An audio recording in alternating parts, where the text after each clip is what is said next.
As the railroads moved into the West and as they started to eliminate the buffalo and as they were trying to get more white settlers to move into the West, it's important to remember that the white settlers were moving there in order to take advantage of the Homestead Act, the new marketplaces created by the Transcontinental Railroad. This is a long tradition that goes back in American history, going all the way back to Andrew Jackson and the Trail of Tears. If you remember, that was when Andrew Jackson took 5 or so different tribes and tried to push them east across the Mississippi into Oklahoma.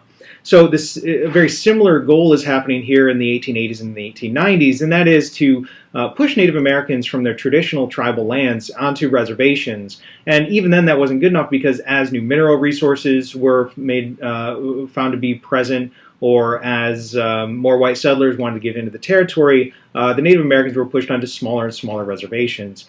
Now, it's important to remember as well that when we talk about the Plains Indians, we need to remember that there was no single Plains Indian designation. There's many different tribes that we use that generic term for. So what often would happen was the government would make a treaty with one tribe and then apply it generally to all different tribes. And it didn't really work that way. Which led to a series of what are known as Indian Wars and other conflicts that we'll talk about in a minute.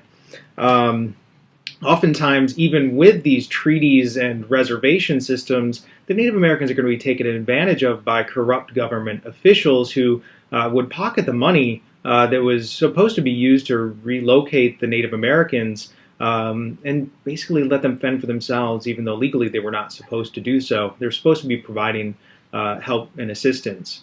So all in all, this policy is not good, and it's going to give way to something that's arguably not much better.